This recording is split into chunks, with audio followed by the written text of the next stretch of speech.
It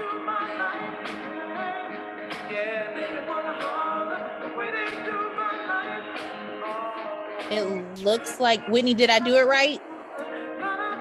Yes, I got it. You got it? Yep.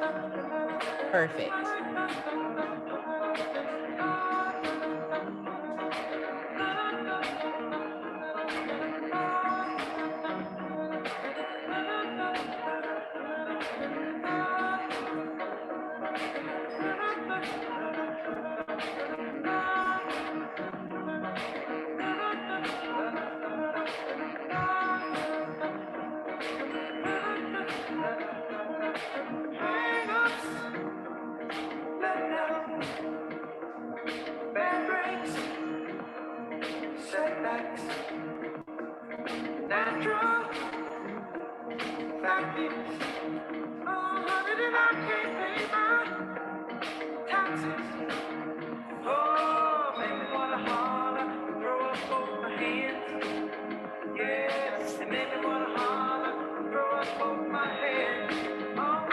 Welcome, everybody. We're going to get started in just a few minutes.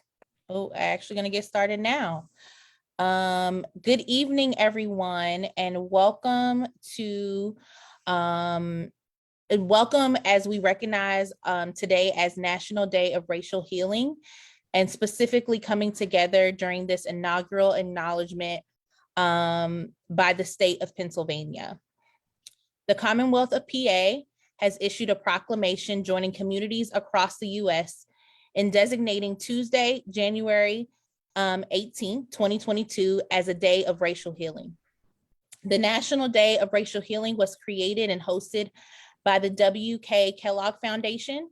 Since 2017, this special day is an opportunity to bring all people together in the common humanity, in the name of common humanity, and inspire collective action from the effects of racism to create a more just and unbiased world. This day is observed every year on Tuesday following Dr. Martin Luther King Jr. Day. Tonight, we are excited to come together virtually to honor the Racial Day of Healing. This event is sponsored by the Kappa Omicron Sigma chapter of Sigma Gamma Rho Sorority Incorporated, the YWCA, Millersville University, Dr. Rita Smith Waddell Intercultural Center, and the Cultured Professional. TCP is live streaming this event this evening, and we are excited about the opportunity to share this inaugural event with the community. My name is Jay Whitlow, and I will serve as your MC for the evening. So welcome, everybody, and I'm glad you were able to attend, even if it's virtual. We will now have a blessing of protection and words of encouragement by Minister Devon Forbes from Ebenezer Baptist Church. Devon? Hey, everybody. Hopefully you're having a great evening. And tonight, as we come together for this moment and this time of racial understanding and healing, my mind goes to 1987 to 1991, when a group of friends gathered together to form a rap group to express their creative geniuses, as well as the frustration with the current social and political issues. They came together to form the group Public Enemy, or NWA. Called now an American hip hop group from Compton, California, they were among the earliest and most significant, popularized, and controversial figures of the gangster rap time. The rap group endured constant and consistent controversy because of their music explicit lyrics, which were many viewed as glorified of drugs and crime. The group was consequently banned from many American mainstream radio stations as well as televisions, but none of that stopped their success and impact in the urban communities around America. Public Enemy, best known songs, and one of my favorite is titled Fight the Power, released in July of 1989 on the soundtrack of Spike Lee's movie, Do the Right Thing. Both the film and the song incorporated various samples of African-American culture, including civil rights and encouraging words, Black church services, and the music of James Brown. The single Fight the Power has been a war cry in itself to convey the cries of a nation, the rally cry of the unjust unrest and underserved members of our community. Now, in the recent murders of Manuel Ellis and Andre Hill, or Ahmaud Arbery, or Breonna Taylor, George Floyd, but we can still remember the pain and the murder of Emmett Till and the 16th Street Baptist Church bombing. We still remember Medgar Evers, and we still remember so many others that the nation seemingly has forgotten, have become now hashtags. Our nation is still on the verge of self-destruction as we still don't hold truth to the true of the words of our founding fathers that constructed and said all men are created equal. In the words of James Baldwin, to be Negro in this country is to be relatively conscious, is to be enraged almost all the time. Somehow, somewhere, we are held to a different standard because of the color of our skin. But I came tonight to let us know that regardless of the election of Barack Obama or Kamala Harris, the appointment of Colin Powell or Condoleezza Rice, we still have work to do. We can celebrate Martin Luther King and his nonviolent protests and yet still shame and fire Colin Kaepernick for taking a knee in the same faction and same form of nonviolent protests. We still have work to do.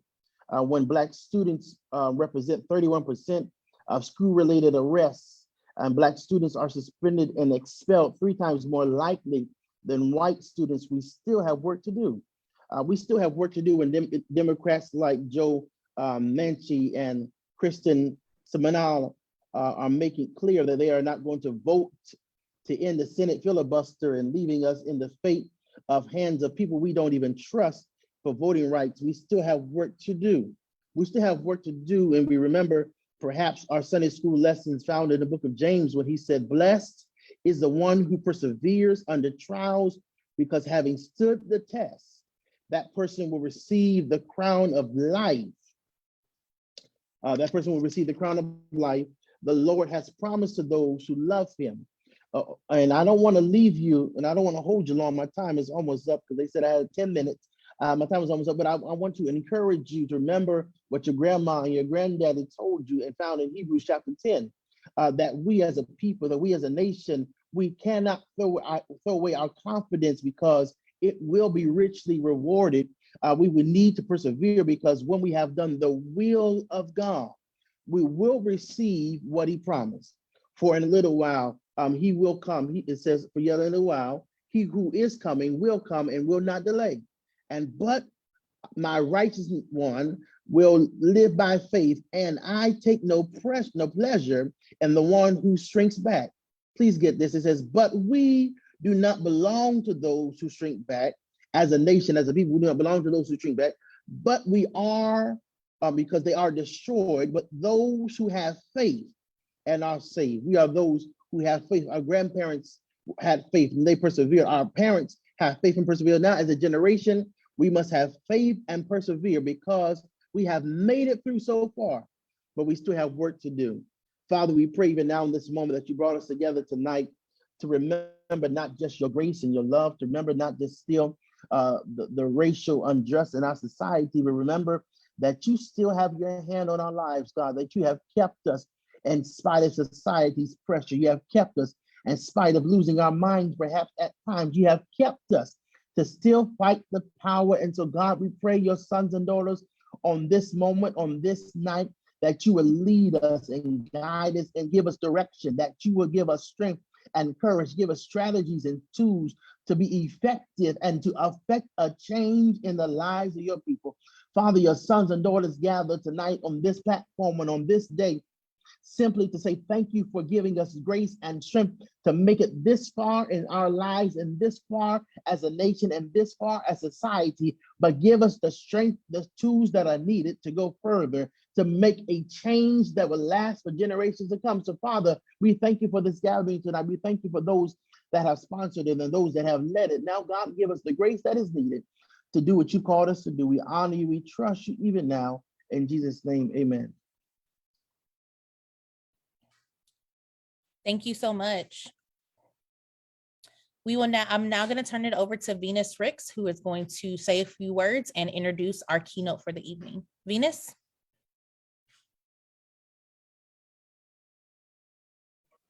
Okay, there we go. Oh, my screen. Hi, everyone. How's everyone doing this evening on this day after MLK Day? And we're extending our racial healing into Tuesday, and then tomorrow's hump day, and the week's almost over. So hopefully you were able to do some stuff for yourself today, maybe take a moment and think about who you are in this racialized society that we did not ask for.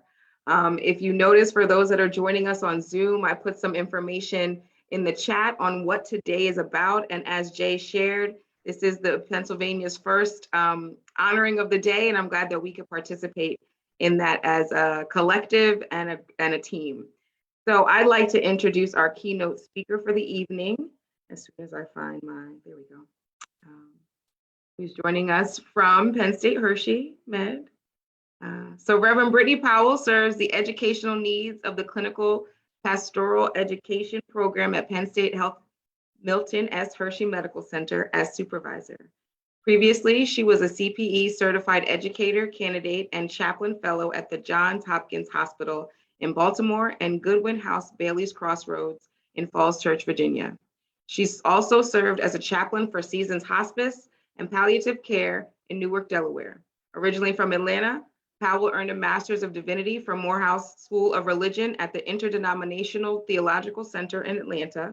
She graduated from Spelman College with a BA in Political Science. She is endorsed for ministry through the Progressive National Baptist Convention, and currently Powell is preparing for the final phase of her certification to meet her Associate Educator certification. And with that, I would like to welcome Reverend Powell. Good evening, everyone. It's good to see your beautiful faces on this virtual platform, especially during this pandemic when we can't see each other. It is good to come together.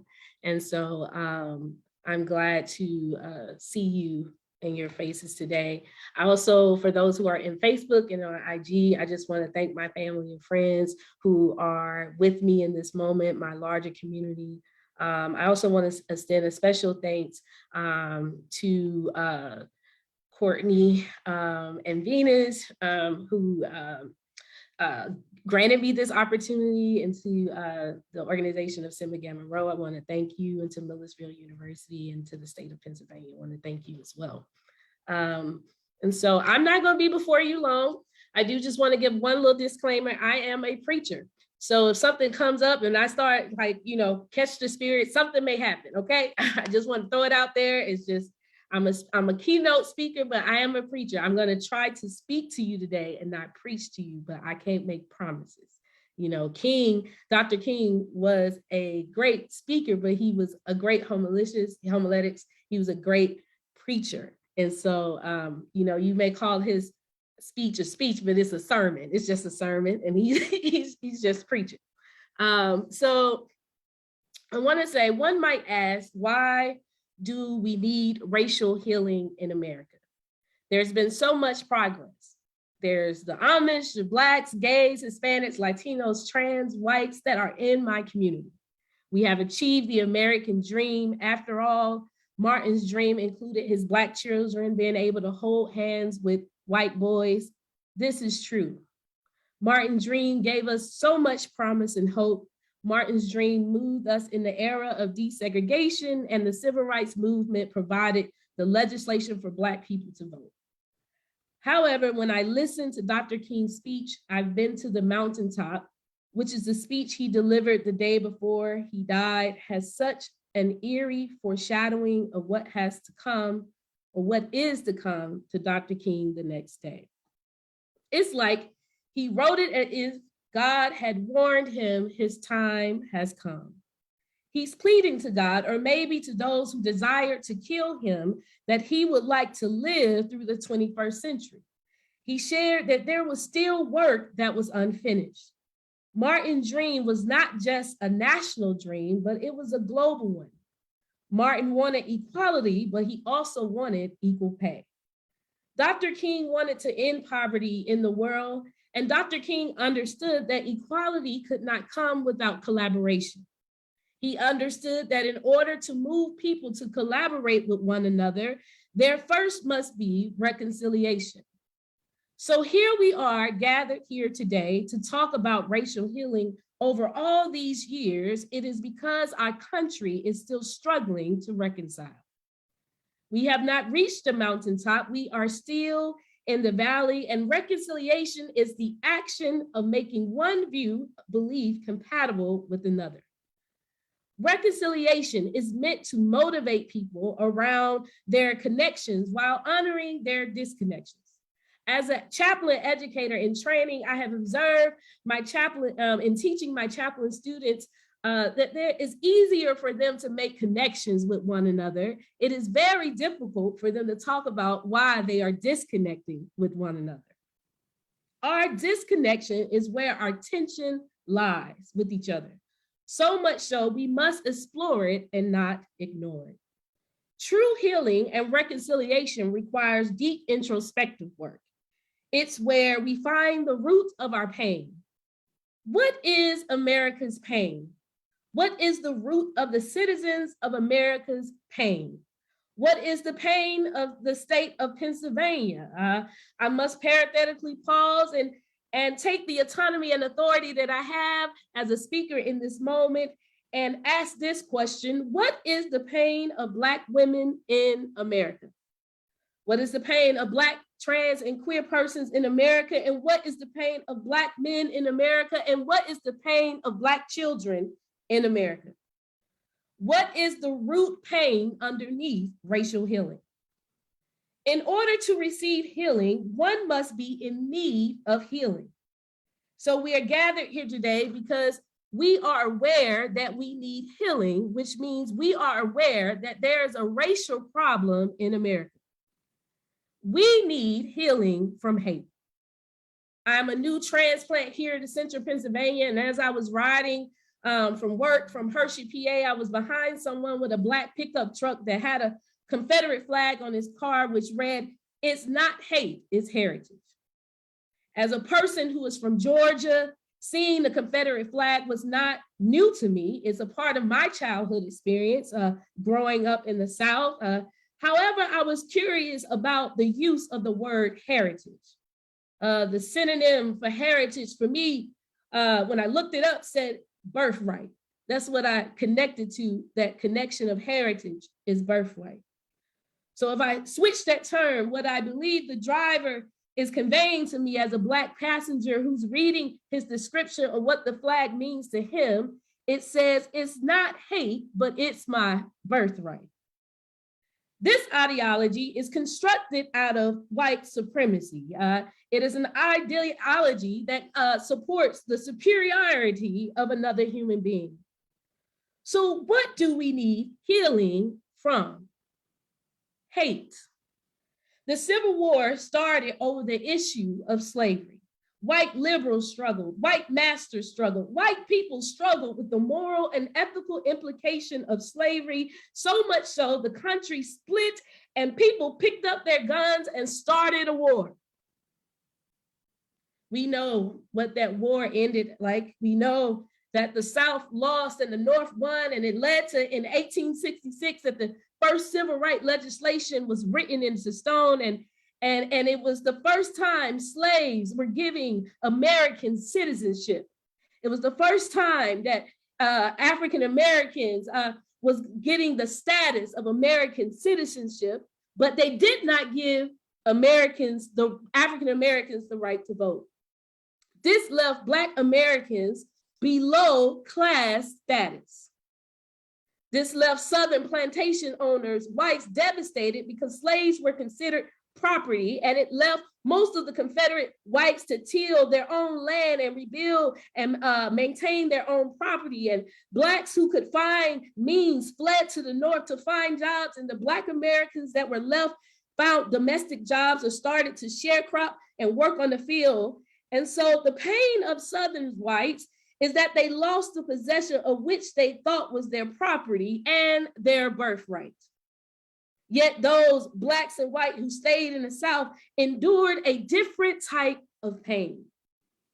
As Confederate whites began to lose more control over Black people, white Southerners began to take the laws into their own hands. And it was a period of lynching from 1882 to 1968. If you can stay with me, I promise it's going to get better, but we have to stay in the valley just for a little while longer. The NAACP have tracked over 4,743 deaths in that period. Many historians believe that this number is grossly underreported.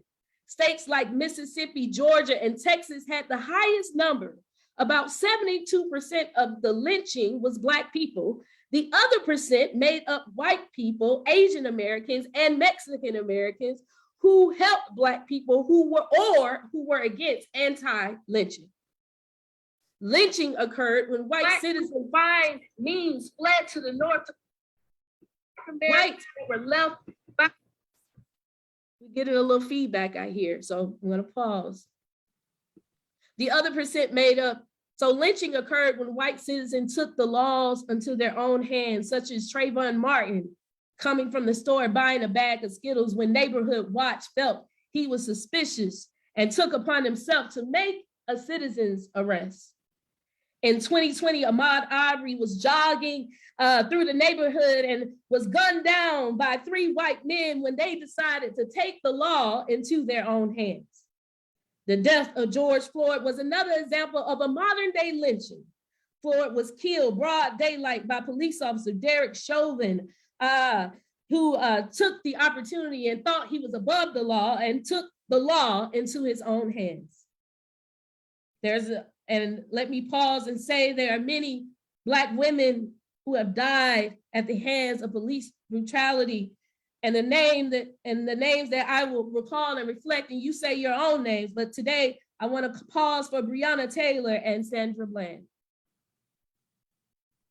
August 8, 2021, the Washington Post put out an article entitled "Lynching in Mississippi Never Stopped." The author, Dean Brown, interviewer, and attorney Jill Jefferson, who worked with attorney civil rights activist Julian Bond. Jefferson research on lynching says in 2017, when she started in 2017, she discovered that since 2000, there have been at least 8 suspected lynchings of Black men and teenagers in Mississippi, according to the court records. The lynchings occurred from the period of 2000 to 2019. In each case, she investigated. Law enforcement's official ruled the death suicide, but the family said the victims had been lynched. After reading about all the lynchings from the past of Black men and Black women, even of white allies, one began to feel heavy, especially taking into account of the modern day victims of lynching. One began to feel heavy about the task of this assignment. The task of unpacking racial healing requires us to look at America's pain and its greatest sin. As I began to lift my head back up at the screen, I was scrolling through the comments. Some comments reflected the support of the author. There were some that questioned the validity of the claims. They stood out. There were one comment that stood out to me. And this comment said, "I admit it. Reading about the murders of Black people is tiring, but people need to have history to learn from." I'm gonna repeat that again. The comment that stood out said, "I admit it. Reading about the murders of Black people is tiring, but people need to have history to learn from." This person, in my assumption or in my hermeneutical suspicion, is that this is a white moderate, white liberal, also sympathizer of Black equality and the movement of equality of Black people. It's obvious that they have sympathy for the history and they're tired of reading about it. And just when I was about to comment and my blood began to boil about the comment, I saw that someone had already responded. Imagine how tiring it must be for the people who are being lynched. And I must pause and ask you to reflect. Imagine how tired it is for Black people to live in America. You see, racial healing is not about getting tired of reading about it. Racial healing requires energy. It requires action. It requires zest. It requires empathy. So what do you mean by empathy versus sympathy? So Ella Fitzgerald, the famous jazz composer, was looking to integrate this white club and to bring her music to this particular club. And the club owner did not like Blacks involved in the club. So Ella had her own group of friends, and Marilyn Monroe was one of them. And she said, Marilyn said, Ella, what do you need from me? And Marilyn said, what I needed, see what you can do about me getting in this nightclub. And Marilyn called the club manager and said, if you got problems with Ella coming into this club, basically you got problems with me, and I'm gonna let people know that you got problems with me. So needless to say, Ella came into that club. And what I love about Marilyn Monroe is that Ella didn't come in that club by herself. Marilyn Monroe stood on the front row and stayed there every night Ella Fitzgerald performed in front of that white audience. So at least Ella knew she had one white ally in that audience. That's what racial healing looks like. Racial healing requires you to use your power and your own influence. What do you mean by power? Well, God bless Betty White. Betty White is a great example of using her power and her influence. Betty White gave a Black dancer, Arthur Dugan, his first shot on television on her variety show. Betty White said she constantly got threats that the show was going to be canceled if she kept him dancing. She said, I'm sorry, but he stays. Racial healing is not fearful. Racial healing is not being stuck in shame. Racial healing requires us building a relationship. Racial healing requires us to see each other's rage without harming each other. It requires us to see beyond the rage and actually see the hurt and the pain. I don't know about you, but one thing in being in the third year of this pandemic, I think where we all can connect is the pain and the suffering that we all are feeling are being away from our loved ones, or if we have already had loved ones who have gone. This pandemic, this experience for those who are present in the living, this will be an experience that we will share for our lifetime. Racial healing requires reconciliation. And reconciliation is the action of making one view or belief compatible with one another. Racial healing requires us to move from ideologies that will question one race superiority over the other. Racial healing requires us to stay in the struggle. It requires us to wrestle with the tension and to not grow tired. It requires us to endure being a drum major for justice. Racial healing requires us to continue to be an advocate for equality and continue to be an advocate for and to fight for our own healings, but it also requires us to fight for the healings of whom and whoever is the other of us. Thank you. Thank you for listening.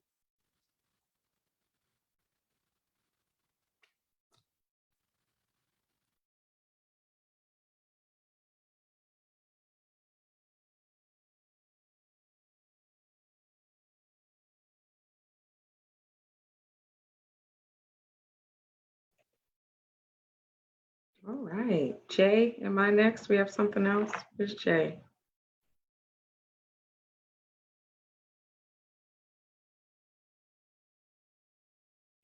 Did we lose Jay?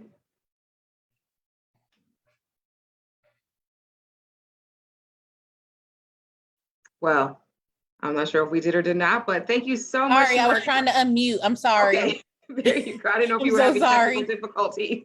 No, I'm so sorry. Thank you so much for that amazing reflection and call to action, Reverend Brittany. That was really powerful. Thank you so much. I'm now going to turn it over to Jasmine King from the YWCA to give a few words. Yes. I'm gonna sit in that for the rest of the night and the rest of the week moving forward. But I just want to say on behalf of YWCA Lancaster as the director for the Center of Racial and Gender Equity, I extend my gratitude for this partnership and relationship to bring this event to fruition, to Sigma Gamma Rho Sorority Incorporated, Millsbury University, and the Cultural Professional Network that partnered to bring this. It's beautiful.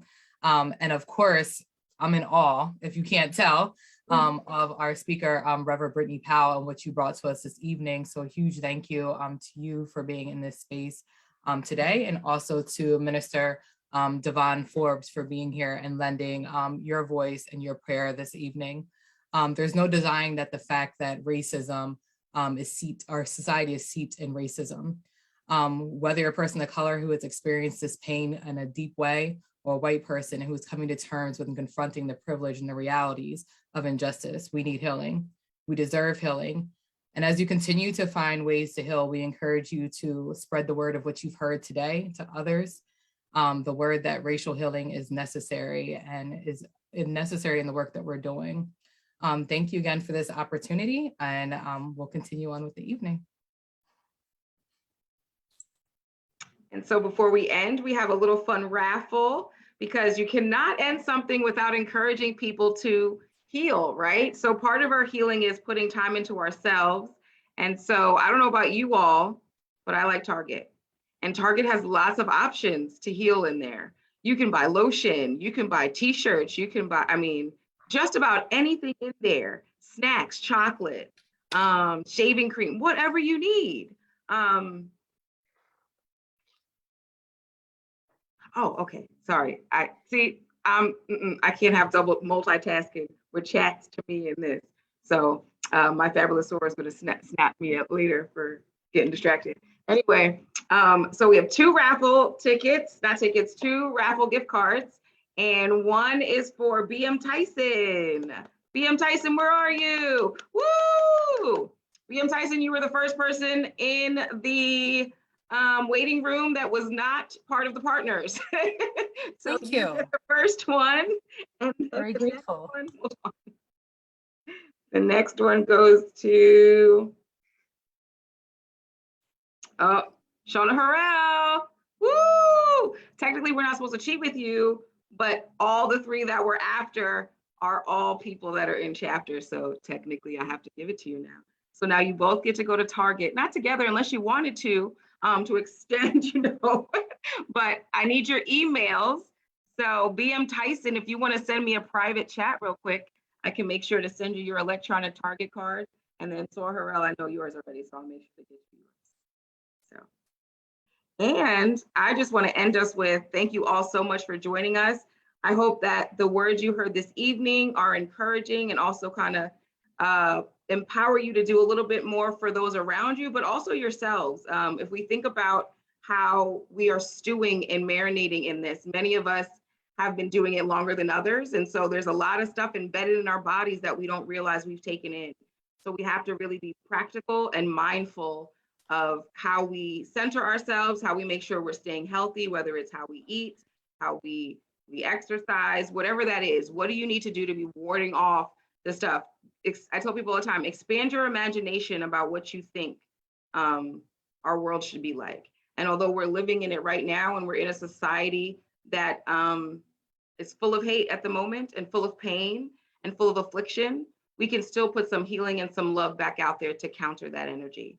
So even when you think it's hopeless, how do you do more to just keep pushing against that and remembering that we were taught these things and they're not real. So how do we get them out of our brains? And with that, we thank you, we thank you, we thank you. Have a wonderful evening, and do something for yourself if you haven't. Thank you so much, everyone. Hope you have a great rest of your week and stay warm. Bye. Thank you.